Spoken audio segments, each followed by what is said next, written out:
Bem-vindo à Indonésia. Hoje estamos em Bali, na bonita casa do vilão mais simpático que vais conhecer, Matthias Hues. Fisiculturista de hobby, foi descoberto no Gold's Gym na Califórnia e tornou-se ator de filmes de ação, tais como Fists of Iron, Talons of the Eagle, TC 2000 ou Dark Angel. Hoje falamos sobre bastidores de Hollywood, treino e ainda dicas de vida baseadas na sua experiência. Vai ser mais um episódio épico do podcast dos meus heróis.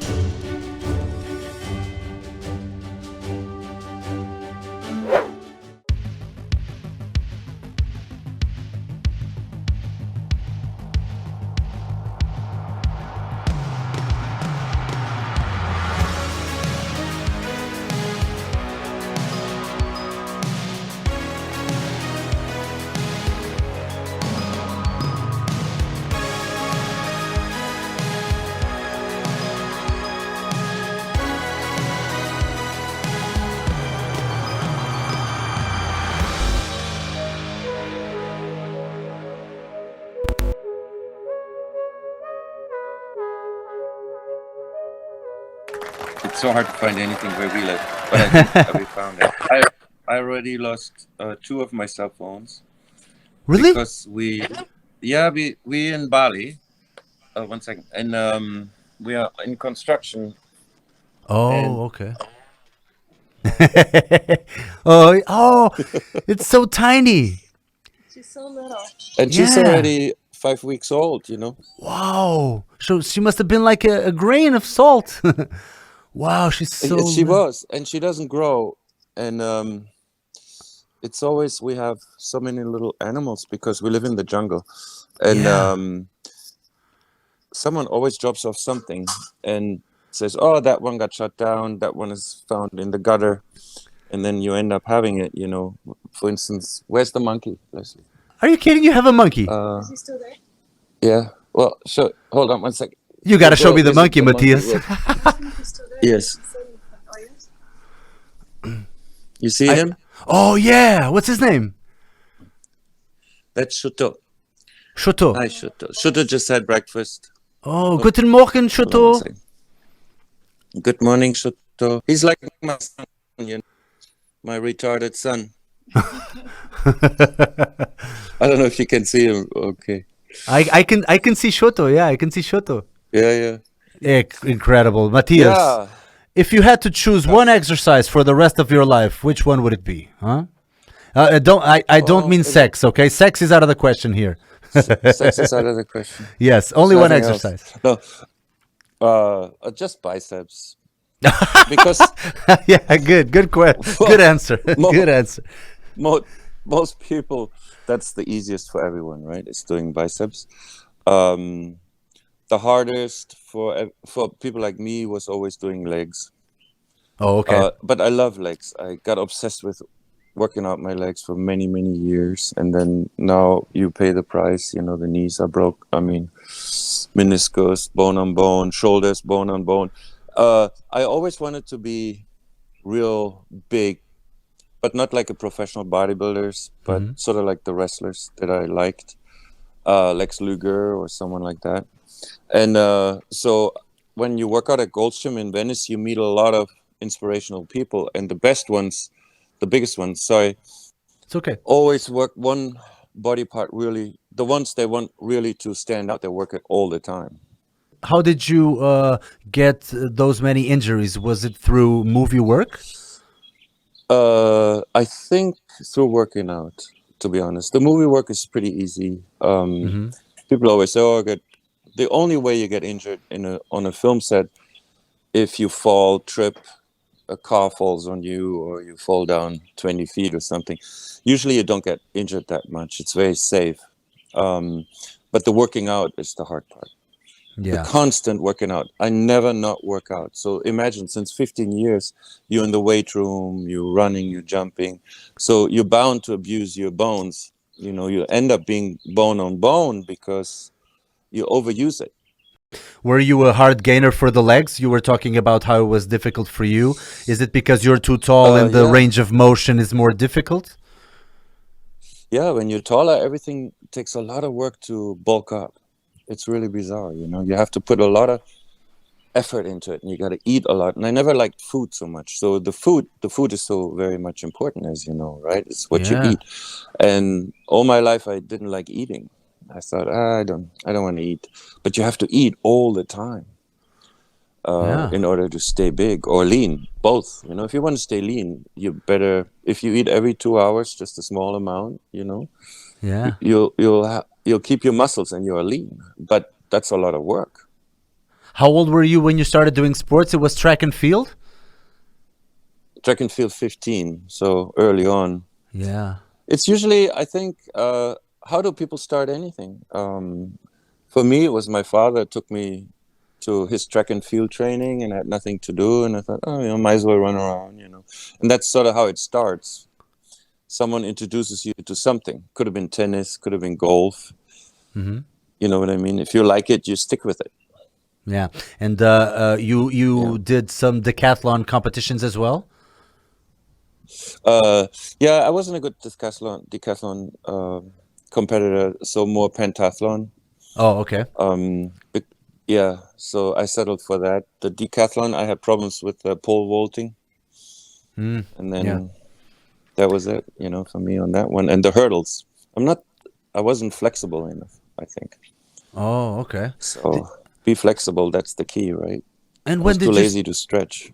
And when did you start doing martial arts? Because you have a lot of movie fights in which you can see that you had some training in the martial arts. Obviously, a lot of training in the martial arts to keep up with Bolo Young and Billy Blanks and stuff like that. Yeah, I started when I was 15. Taekwondo. Oh yeah, a lot of kicking. Yeah, a lot of kicking, and again, I wasn't good at stretching, so I knew I was limited in it. But I was an athlete, so I can jump really high. You know, so it kind of worked out. But if you see real Taekwondo fighters, they take it all the way to the top. It's unbelievable how they can control their legs, you know. It's just way better than what I ever could. But they don't look like me either. So, you know what I mean? You got to find the middle ground. I knew if I would want to make it in Hollywood, I have to have a certain amount of muscles, but I also have to be able to move. Mm-hmm. So most people that are top fighters, they don't have that much muscles. Mm-hmm. There's a very few, you know, who can be that flexible with big thighs or big arms. You know, it slows you down a lot. It's very difficult to find that balance because I work as a stuntman myself, and I believe that I'm kind of... Yeah, I saw that. I saw your stuff. I checked you out, and I'm really impressed with what you do. And I love your Instagram page. It's fantastic. I'm so honored. Thank you so much. Yeah. I'm gonna start crying, man. Don't say that. Thank you so much. You're very funny. You're very funny. I try. I'm just a clown. You really are. You're definitely a performer, and you know, when you do stunts, you perform. I think you're only as good as your performance. So stuntmen do perform. Mm-hmm. And you have to make it look real. You have to imagine you a stunt double for an actor. You have to actually have the movements down of the actor, right? Mm-hmm, yeah. So it's very difficult and underrated. We are body actors. We are body actors, basically. Yes. You're body actors. Yes. Yeah. And I met a lot of stuntmen that might as well be actors because they are so good at mimicking. One of my best friends was Arnold's stuntman for so many years. He was so convincing that when they are on a break, they're sitting in the chair or whatever, that the wife even from Arnold Schwarzenegger thought that my friend is Arnold. That they're that good at it. Yeah. Or Vanessa Williams was telling my friend all these little secrets, you know, about last night and stuff. And he didn't know what to do because, you know, he wasn't Arnold, but he didn't want to embarrass her, you know. Man, he also... That's crazy. There's so many crazy stories. Yeah, when they shot Mr. Freeze, Arnold shot 3 weeks and my friend shot 3 months as Arnold. Wow, well, because he was a stand-in as well. He was a stand-in as well. He was even saying some of the lines. He's that good. So we're talking about the best of the best, you know. Yeah, what's his name? What's his Daniel name? Donné. He lives in Australia. Daniel Donné. Daniel Donné. You can check him out. when I first met him, I was shooting Conan in about him all the time, and he was coordinating Conan. And when I saw him walking towards me, I thought, "Oh my God, there's Arnold." Same eyes, same demeanor. But I have to say, they put prosthetic on his nose, jaw, to make it 100% right. Yeah, if they can use him as a stand-in for everything, yeah. I mean, why not? Why not seize it? But I was saying that because there's a hard time finding people to have both worlds. I mean, both the physique and the skills. A lot of the times, people see my stunt reel or something, and they right away ask me, "How tall are you?" Because I know that maybe if I were like 6'2" or 6'3", I'd had it made or something. But they never want short guys. They always want tall guys. It depends. I mean, let's say, I don't know, let's say you double, I don't know, Antonio Banderas maybe? Oh, right? Yeah. How tall I is get Antonio Banderas? I don't know, but I think he's probably 5'10" or 5'11", maybe. Yeah. And how tall are you? I'm 5'9", 5'9". 5'9"? Yeah. So you can double anyone, and you can even double a 6-foot person, because stuntmen are not always the same height. Oh yeah. But I understand. It would be ideal, let's say, if you double an actor, you're exactly a clone of the actor, you know. For instance, Dolph Lundgren has a stuntman, Johnny Messenger, I think. He looks like Dolph, and he's 6'4", he's 6'5", like Dolph, you know.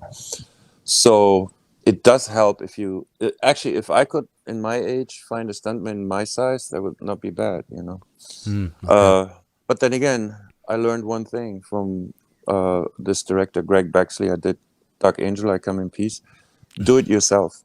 Make the audience aware of it, that it's you who jumps whatever through fire or whatever. It's better.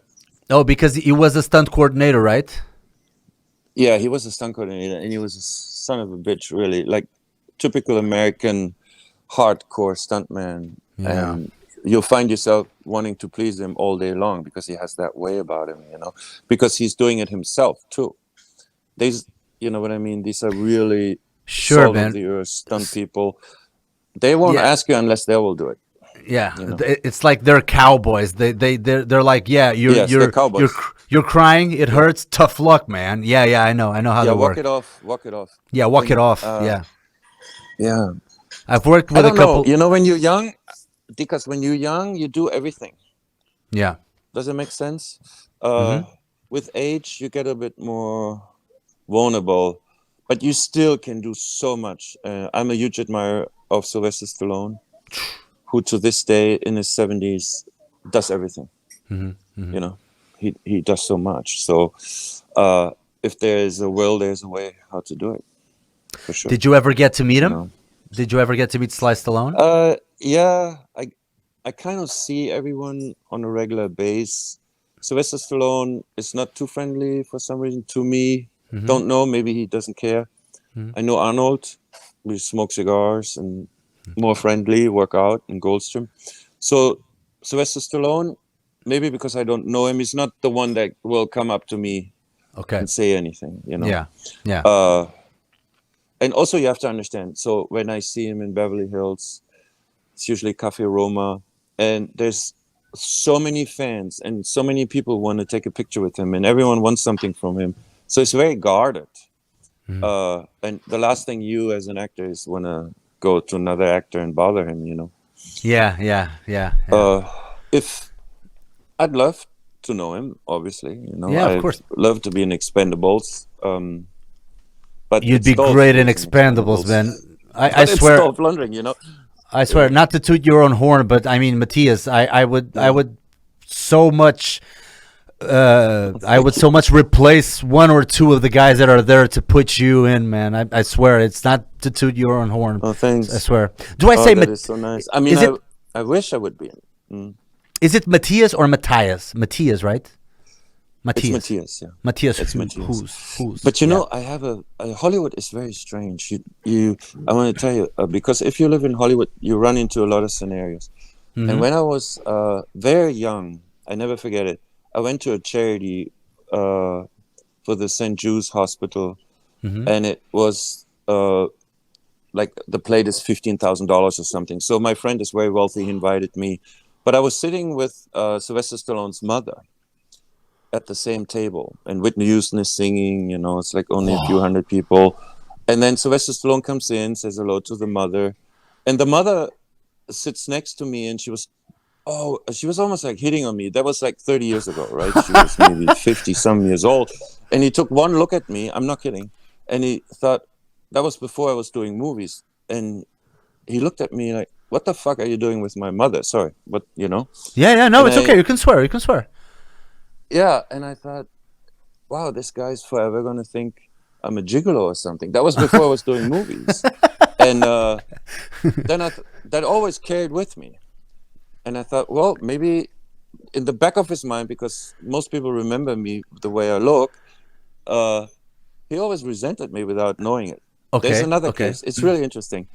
A friend of mine who looks kind of like me dated Mickey Rourke's girlfriend, Carrie Otis. And because of him, she split up with Mickey Rourke, and that literally destroyed him, right? Oh, yeah. So for years, Mickey Rourke walks around LA looking for me and want to confront me for stealing his girlfriend. But it wasn't me. It was this other guy. Who had long blonde hair, who was a surfer, who also worked out at Gold's Gym. And to that day, Mickey Rourke will not say hello to me. Wow, man. Do you know what I mean? That's crazy. It's like we're living in a village. And sometimes in that village, things happen that will actually find you later in your career. Wow. Where people think something about you that is not true or whatever, you know. It's just, you never know. And I also know, and this is another interesting point, that Sylvester Stallone didn't like big people, like tall people. And he said in many interviews how much he resented Dolph Lundgren. You have to understand, Dolph Lundgren, when he did Rocky, was probably the first person on the planet that all of us saw who thought, who the hell is this? This is like a god, right? Yeah. He looked like a Greek god. And you have to understand that Stallone probably looked up to him and said, you motherfucker, you got it all. You got the looks, you got all this. So he really didn't like him. But over decades and decades, when men get older, they realize that this is all bullshit. This is all ego talking. Because Sylvester Stallone is way better than anyone else. I mean, he doesn't need to be jealous of anybody. He carries his own glory so well. We're envious of him because he's such a man, you know. Did you ever get to a point throughout your career in which you started feeling a little bit of that, it's getting to me, it's getting to my head? No, because I'm not built that way, and maybe I should build. It's almost better if you are that way, because people expect you to be this way. And if you're very human, if you stay very grounded, you lose respect. Okay. So unless you think you're larger than life, no one believes you are larger than life, if that makes sense. Yeah. It makes sense. Yeah. Yeah. But this comes with birth. A lot of people, or with fame. So I was really known for about 10 years once the DVD market came about and the VHS, and everything was playing nonstop around the world. So wherever I went in the world, I couldn't walk anywhere without people following me. I didn't have to go to customs. It was really bizarre how this happened. And you get used to it really fast. The only reason that I stayed grounded is that when I came back to Los Angeles, I was back in line behind the big boys. Yeah. Okay. Does that make sense? Yeah. So, yeah, I can see that anyone that becomes world famous will have a moment where they believe their own fame. I believe it. You get everything for free. Wherever you go, people tell you nice things. They never really tell you bad things, right? You get the best places, the best seats. Everything is catered to you. Oh, and for free on top of it. That's gotta do something a little bit poisonous to your head. So I'm glad that I think so. I'm glad that you remain this incredible character who's here talking to a guy from Portugal, and you don't even know me, and we're talking like we've known each other for quite a while. Portugal. You know what I believe? We are all one community. You're a stuntman. You're part of the business. Even if you wouldn't be part of the business, by just you asking question, you are already part of us.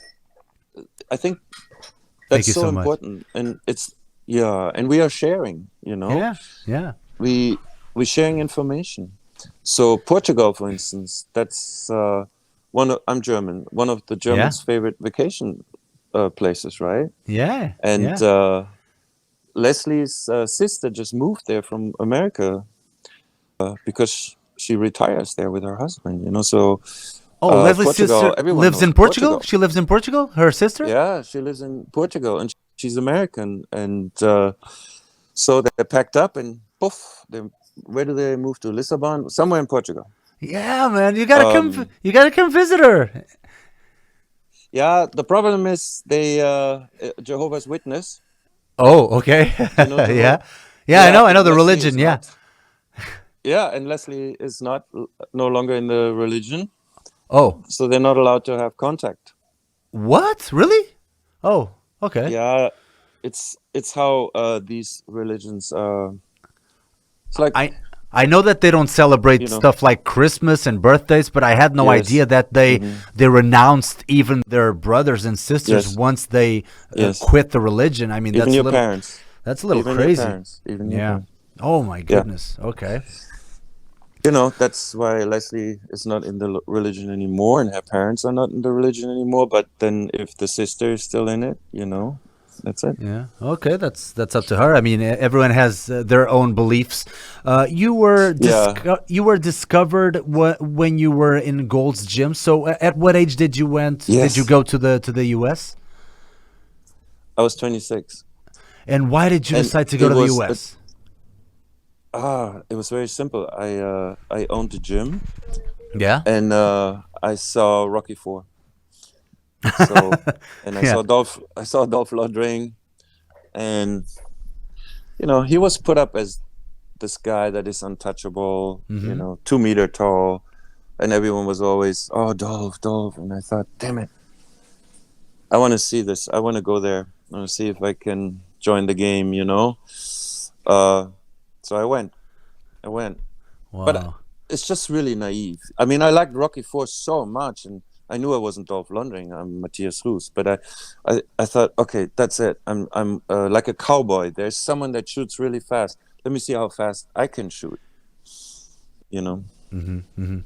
So it's so once you saw it, it was like, okay, so he's tall, he's built, he's blonde. Yeah. He comes from Europe, just like myself. So it's like, I mean, there's a market. Yeah. Let me try it out. There's a market. It's a market. Yeah. I thought there's a market, but I didn't realize it wasn't that easy. So, it was, I thought it was easier than it really, it's one thing you sit at home in a theater and you watch something, and then to actually do it. So pack your suitcase, go to America, have no place to stay, have only a little money. That's still fun till all that runs out. And then how do I even get into the movies? It's so interesting. I mean, the way of how you even get into the movies is just crazy. There's not even a formula. You just have to do it and hope you get lucky. But you have to have something, So I wrote this book, Shirtless in Hollywood, and I'm waiting for it. I'm waiting for it. Yes. I just bought it from Amazon. I'm waiting for it like for a week and a half already. Really? Yes, I wanted to have it here to show you. Yeah. Oh, I want to know those background stories. I want to know. Sign it for you. Oh man. Figure out how I can sign this. There are so many stories, and I'm not the only one with these stories. Yeah. I met so many people like me that came to Hollywood because they saw someone in something, and they had something. There were martial artists or there were bodybuilders. They identified with someone they saw who made it. And it's like the gold rush. So they packed up and they came to Hollywood, and we all went to Gold's Gym. And we all stood there one day like, and what now? And then you have to figure this out, and you realize you're not the only one. If you think I was the only one with 6'5", longish blonde hair, whatever, there were so many way better looking, better bodies, bigger, taller.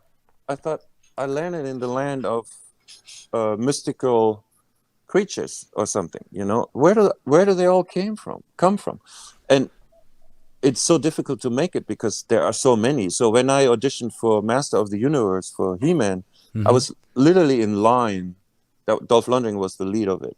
I was in line at a parking lot. It was a line of giants and good-looking people, 6'5", 6'6". I thought, how the hell am I going to get this? It's crazy. And then, it was so intimidating. Yeah. But in the end, it's a bit luck and timing.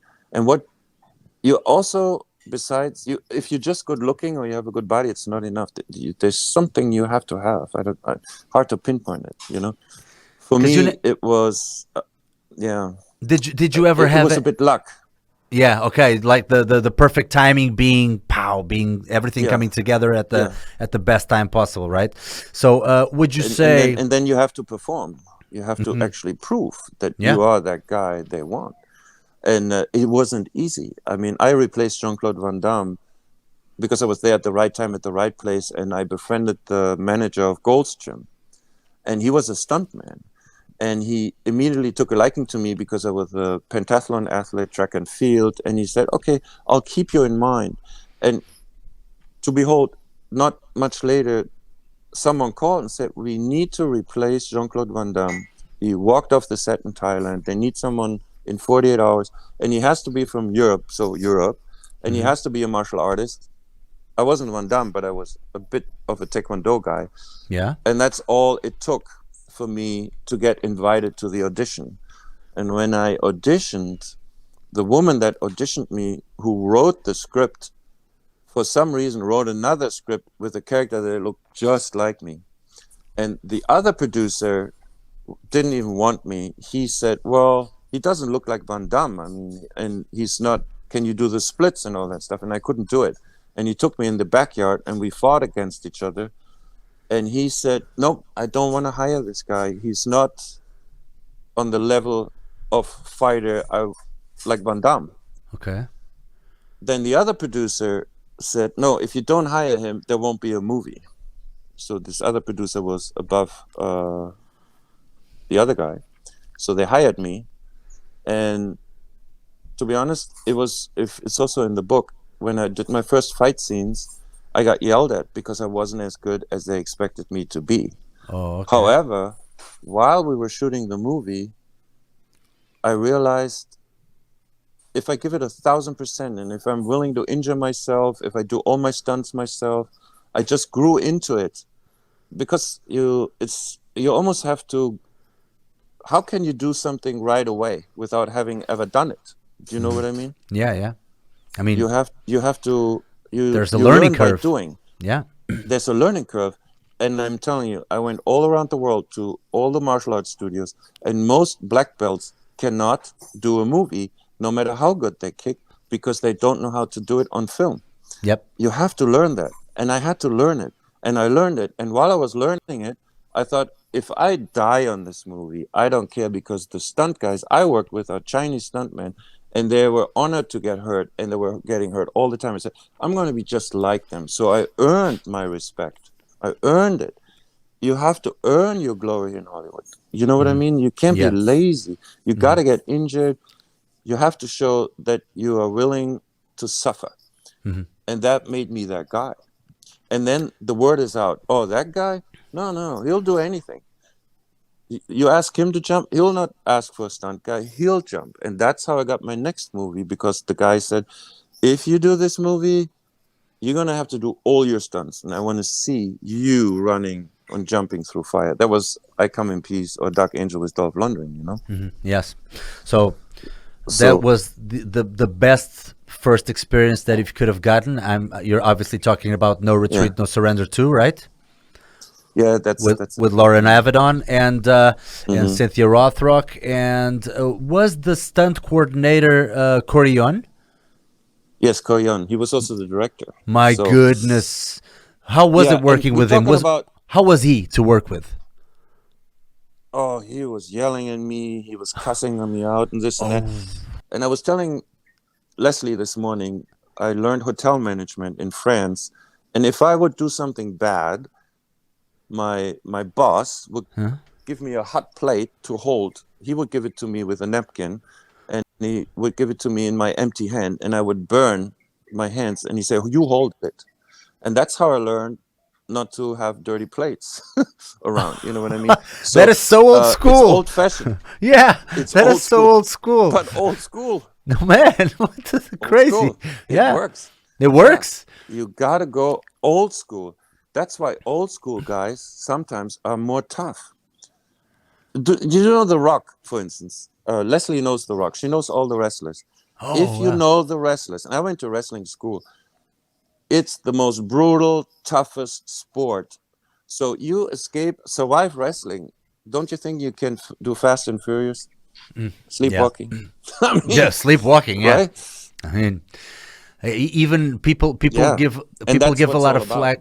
People give a lot of flack to professional wrestling because they think that only high school and college wrestling is the thing. I mean, Yeah, but it's it's difficult. a whole different sport. But in terms of stunts, in terms of the falls, in terms of the backflips these guys do on top of each other, the falls out of the ring. I mean, it's crazy. It's They got to be so yeah, injured it's at scary. times. Yeah. That's why a lot of them. I don't know if you saw this documentary, but there's this great documentary called "Prescription Thugs," which talks about the prescription drugs. A lot of Oh people wow. are addicted to prescription Yeah. drugs, and they Yeah. talk a lot Yeah. about the wrestlers. Some guys are up to Oh yeah. 100 pills a day. 100 pills a day, Matthias. It's crazy. 100. 100 pills Oh a my God. day. One of the guys that gives a little feedback on that documentary, he ended up. He had this crazy episode in which he passed out in a pool.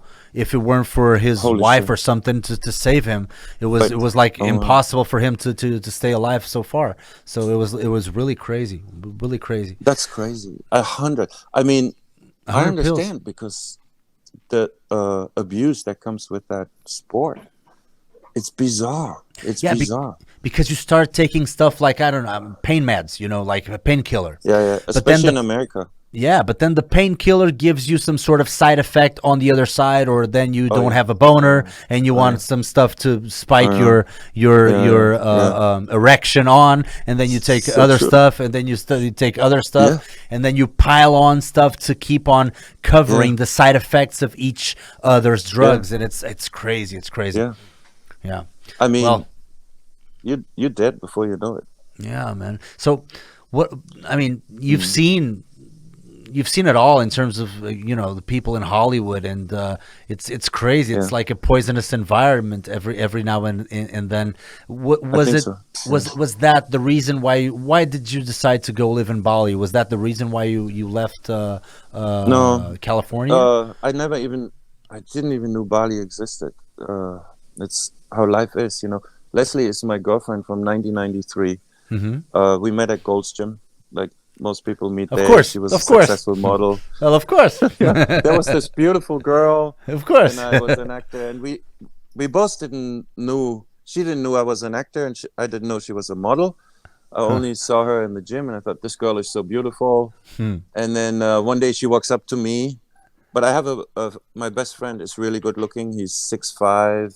He's like dark hair, English accent, like an Adonis, you know. Hmm. And I went aside. I thought she's going to talk to him because he's the lady killer, right? He's the best looking guy out there. And she actually approached me. And I was like, oh my God, this must be a mistake, you know. Anyway, so we got together. And then, but I was shooting a lot of movies. And then we kind of lost each other. And next thing I know, someone said, oh, no, she lives in Bali. And I said, Bali, where's that? I didn't even think about Bali. When you're in Hollywood, you're so close-minded. All you think is about movies, you know. Yeah. And then next thing you know, she's in town 16 years later, and we had coffee together, and she says, I live in Bali, this and that. And I said, coming with you, you know. And I went with her. Wow. And yeah, so we didn't end up here. we stayed for a little bit, and then I said we got to go back to Hollywood. And we went back to Hollywood, and so we went back and forth for the next 10 years, all the time, and but we stay now more and more, you know. So Because it's a beautiful island. you're gonna stay in Bali, No, indefinitely?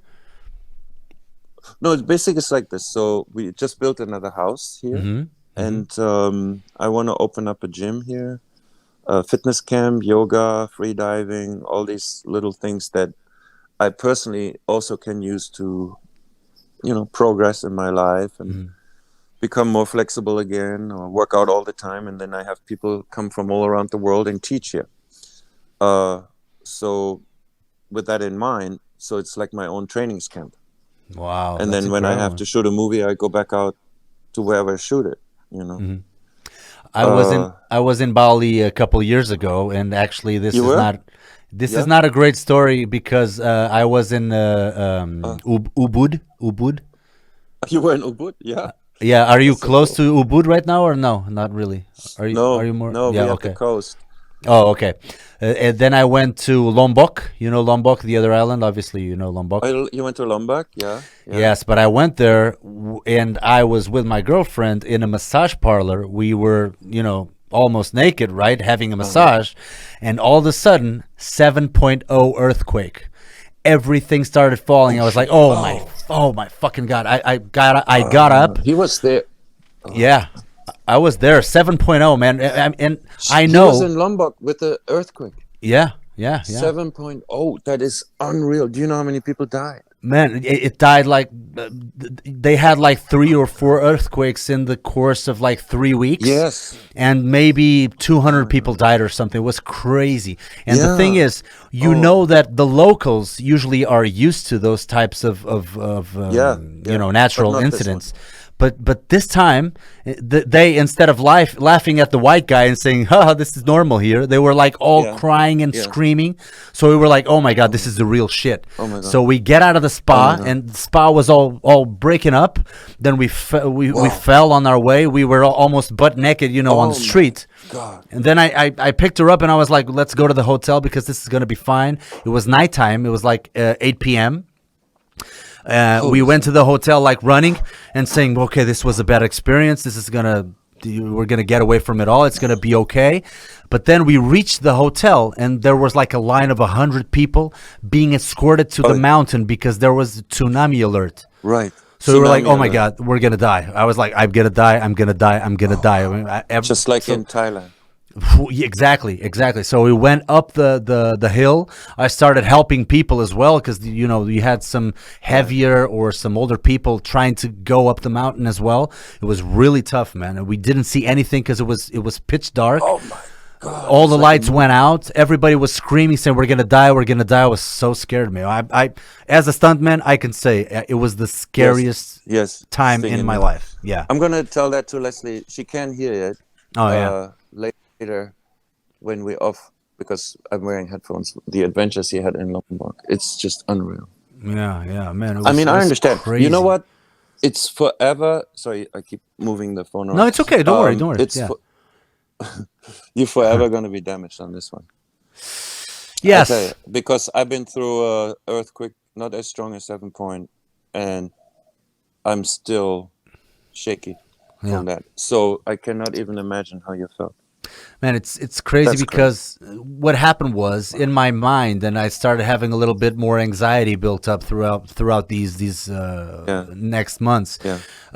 Because I was PTS. Sometimes you go through life without realizing that if you're at the wrong place at the wrong time, everything gets fucked up, right? So On vacation. I wasn't mindful of that, and now I am. So anytime that I listen to a bigger noise or I feel some vibration, I'm like always alert, and I'm always thinking that what if I'm at the wrong place at the wrong time? It doesn't just happen to other people. So it kind of sparked a little bit of anxiety in my head. To other people. I mean, Yeah. he ran up the mountains and everything. Yeah. They had to run, Leslie, because there's a tsunami in the dark with hundreds of people, and all these people already died. Lombok was the worst. Yeah. And But then just to finish the story, I mean, then Yeah. a guy like an hour later, we were all like afraid on top of the mountain. A guy just went up and said, "Okay, the tsunami alert was released, so there's not going to be a tsunami, but there is going to be aftershock, and it's going to be a great aftershock. So guys, get out of the mountain right now because Wow. you're not safe here." And I was like, "Oh man, not this again, not this again." Yeah. So it was really hard, but And, I mean, it all went well afterwards. Did you see the footage from Gili Islands? How thousands of people were waiting for a boat Yep. to evacuate? Exactly. That's exactly the earthquake that I was on, and I Right. met some people on the day after in the airport, and in Gili they had nowhere to run. So if there would be a tsunami, whole families would have been, Boom. taken by the tsunami. So It makes was me not really- want to go to Gili sometimes, you know. I would never We- go to we live- Gili because of that, but I don't know. I mean, I guess I'm it's telling you. beautiful, but I don't know. I don't know. I tell you, every day. So we live across the street from Gili, and Yeah. my friend owns the boats that bring the people over there. Oh, and man. every day that boat is full. Oh, People okay. forget. Yeah. Phuket. You remember Phuket, right? I went to Phuket. I Like never went to nothing ever happened. Phuket. Never went to Phuket. Yeah, but But I it's like remember nothing what ever happened. happened. Yeah. Yeah. Yeah, the people mean- are there. God bless those people, right? It's like, man, how can Yeah.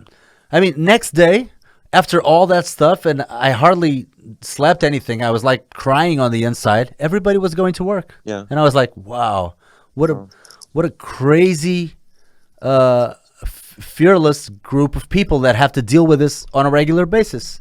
So every once in a But while, these are people human get beings. killed. Yeah, human Yeah. beings just like us. Wow, it's crazy. I man. mean, shows how resilient we are. You know? yeah, It's crazy. yeah, man. But I don't know. I know about this thing. To be honest, in LA, we all the time we're waiting for the big one. Oh yeah, yeah. There's they say an 8-pointer on its way. You know, so it could happen at any time. Wow, I mean, it's and crazy. the next thing you know, it happens in Bali, right? It's crazy. Who knows, man? Who knows? I don't. I know. I don't really watch the news anymore because I'm gonna get stressful. So I don't watch the news. I don't want to know about Iran. I don't want to know about no Oh, it's so earthquakes. bad. I don't want to know Right. about the climate change. I don't want to know anything. Yeah. I don't I'm want just. to. I don't want to fight. Yeah, I don't want to fight. No, wanna take argue. take me now. Right. If I have to go, I want to go quick. I just don't want to be stuck in Right. something like Yeah. feeling that, oh my God, nobody's gonna be here to know. help me. I'm I gonna know. choke I to know. death. No, that's the Oh, crazy horrible. part. Horrible. Horrible. But I'm very glad to see that you found your balance. And what are your It's a current balance, projects right now? What are your current projects? So, one, I just finished the script for Dark Angel. I Come in Peace 2, Ooh. and I wrote it with Leslie together, and we sent it to MGM. So MGM is reading it right now. Wow. Can't say if they take it or not. They're very interested.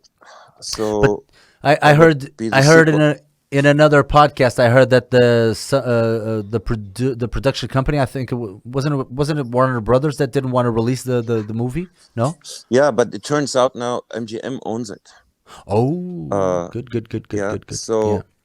and then a friend of mine knows the vice president, and he talked to him, and we gave him a presentation, and he said, "Well, send me the script," you know. So yeah, if they decide to do it, it'd be Dolph Lundgren and myself again, and this time it's going to be set in Sweden Oh, okay. and in the snow, a lot of action and blood, you know.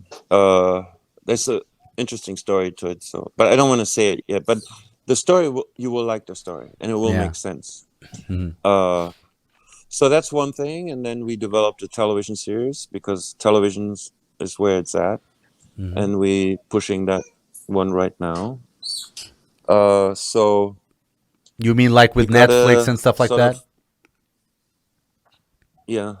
Well, but I'm pitching it to Sundance, and then we'll see if Sundance accepts it. February 12th, I'm doing the pitch, and then I'll get back to you eventually, maybe by March or something. Good. And if they like your concept, they'll invite you, and then they'll develop it with you. So you got to do something other than just, get casted for whatever.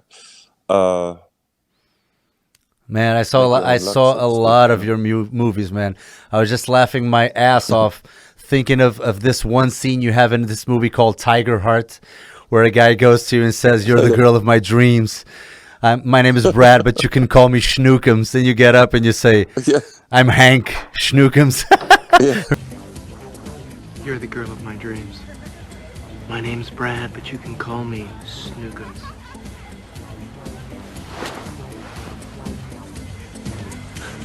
My name is Hank Snookums. I gotta go. You remember that? That was so crazy, Yeah. man. Actually, that's so funny because my friend directed this movie, and as it is when your friend direct a movie, you go visit him Yeah, on the yeah. set, and he said, "One funny, you have such long hair. Why don't you sit at the jacuzzi and have this guy come up to you, and this would mean so much to me." And I said, "Oh, that's really funny." So we did that. Oh, that was nice. That was so nice of you. Yeah. What happened to that to the main actor of that movie, Ted Jen Roberts, the ninja boy? Don't know. What happened to him? You Very, don't know? very talented. I don't know. It's Yeah. a good question. Talented guy. There's a couple of guys who I don't know what happens to people. I don't Yeah. know. It's like Hollywood is very difficult. Yeah. It's like no one cares. Maybe someone cares for a moment, but if nothing happens, then you're gone, finished, and no one thinks about you. You can be forgotten like that, and then 20 years later, someone is, "Oh, don't remember? Let's pick him back up." Yeah. Yeah. Sure. It's so much luck. Who are the nicest mean- people that you've worked with? Oh, Billy Blanks, Billy Blanks is great, one right? of my favorite. Cynthia Rothrock. Wow. Cynthia Rothrock. Don Wilson. Oh, Don the Dragon Wilson. Yeah. Yeah, James Liu, Mark Dacascos. Oh, yeah. I love those guys. Love all of them. Yeah. Yeah. Yeah, they're so fantastic. They're real fighters, especially Billy Blanks. We had a lot of fight scenes together. Never got hurt, very gentle. Mark Dacascos, anyway. They're all professionals. And as you know, as a stuntman, it's not real. So, but you have to have an ability to memorize a lot of moves for the master. And yeah, I mean, you fight 10 hours, 12 hours a day. You have to stay limber. It's not for everyone. A lot of people have a hot temper. They hurt you when they get in a bad mood, or they want to show that they are stronger. There's always that one or the other guy that you got to be wary of. Anyone with an ego. Bolo Young was very nice, but I couldn't read this guy. So I was like, that's going to be weird, because I couldn't read him. Do you know what I mean? But I liked it in the end, because he was just cold? like in the movies. He just doesn't say anything, and it doesn't give you anything. So you are getting Bolo Young from Enter the Dragon or something. Yeah, you get yeah. that double impact. You get him just like it. He will walk up. He will not say anything. He will somehow know what to do. You talk about what you're going to do, and he's just going to do it, and then he's going to leave. And you're like, okay, I guess we just did that. And you just wonder, is this for real, or is he going to hurt me, or am I going to hurt him? I mean, it's really bizarre, but it helps you to stay in character. Does he speak English? I think that's his problem. He doesn't speak English Okay. that well. Yeah, maybe that's So- got to do with it. Yeah. Yeah, he's just very Chinese, and it's hard to read certain Chinese people. You just know these Chinese people are usually for real. They have hard training. They don't mind getting injured, Yeah. You just don't know, because in America, everyone's like, "Yo, what up?" Okay, so we're gonna do this. It's a little, which you also cannot trust till you fight someone you don't know if they're good or not. Someone can injure you so fast, because it's choreographed move, as you know. You have to trust the other person. I'm always a little bit angry whenever I have to fight an actor, or sometimes even a martial artist, and they're not aware that movies is a totally different thing. You pretend like you're hitting, you don't hit. You're pretending. Or Yeah, even when you don't have need to, yeah, even when you have to block a punch, they go like they want you to really block the punch, and it's like, man, Yeah. I mean, there's don't have contact, to. obviously, but it's not, you don't have to hit me. You don't have to keep hitting me. And the women are the worst Exactly. sometimes. The women are the worst. Yeah, women very Yeah, driven, they're you know. yeah, they're tough, but it's like sometimes they're skinny and you really feel their bones going against your muscles. So it's like, oh man, I you're know. hurting me so much. But you want to look tough. You want to be tough. So you want to say, oh my God, I'm hurt. I'm the stuntman. I can't say that, right? Right, you can't hurt that. You can say that. I mean, yeah. You can, as a stuntman. Oh, you can get really abused by actors. Whew. I mean, there's some notorious actors in Hollywood that have bad reputations hurting stunt people. Really bad, yeah. And we all know them. None of them, nobody wants to work with them, but they all do need to work. Okay, you so- got to spill it. Who? No, You can you say who or you don't want to say it?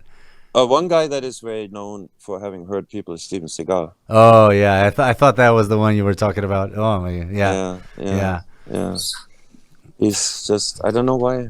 Is it an ego thing? Is it to show he's tough as well? I don't know. I like his movies. It's very known. We all like his movies. Yeah. He was the first one that I really enjoyed watching. And it's weird. I was always in line to fight him, but never happened. And I thought, oh, it's going to be interesting. You know, it's going to be really interesting. But it never happened. A bunch of guys like me were like, okay, let's do it. Matthias, I want to thank you so much for this little bit of conversation. It was a piece of heaven for me because I've been following you for forever. I don't want to take too much of your time. You got to pet your monkey. You don't? I just want to ask you if you have any advice for anyone who's willing to, be a little better every day, either at bodybuilding, either at acting, either at stunting. If you could leave a little message, little wisdom or something. Nothing happens overnight. I noticed that. If you want to be something or someone, you just have to continuously do it and visualize it as the final product. But to become the final product is baby steps. So I wanted to have a certain body, and I was always skinny. I was teased, always that chicken chest and all that stuff. And I thought, okay, I want to be a superhero or whatever it takes. And it took so many years, year after year after year. I looked in the mirror and I thought, why is nothing happening? Why? And it really took for a long time before a little bit happened, So this could be with anything. It takes quite a long time. Otherwise, I think everyone would be a champion. You have to become a champion by doing small steps, no matter what it is. And if you have a dream, I think you can achieve anything if it's not a pipe dream, if it's for real. Yeah. Do you really want it? And sometimes it's going to hurt. But that makes you stronger, so to speak. Man, wise words, man. Wise words. Listen, Just out of curiosity, do you have any? Are you mindful of what you eat nowadays? Is there anything about your nutrition that would be? To be brutally honest, no. No. If I, but I have a natural break, so. You have I like to drink wine here and there. Cheese, live good. You will appreciate it. You from Portugal, good food. You know the good life. You probably live a very good life down there because you're Mediterranean. Yeah. So I like that type of lifestyle. So you can spoil yourself. But if you know when to rein it back in, that's what you do. And I looked at your videos, you're in tremendous shape. So you know also what to do, right? And I guess I think I do. You know how much to take in and when not to. Right? Yeah. I hope so. I hope I'm not doing anything wrong. But yeah, I do take some huge breaks. I'm one of those guys there. It's either 8 or the 80. This is a Portuguese expression. It means like it's either nothing or everything, I'm one of those guys. Yeah, but it's healthy. It's healthy. So if I have a beer, have everything. Yeah. Yes. If I have a beer, I'm gonna have 20 beers. You know what I mean? I'm gonna have 20. Yes. Yes. Yeah. And that's the way to do it. And I always live by that. And then you say, okay, that was that. Now I'm going back to the camp. Yeah. Yeah.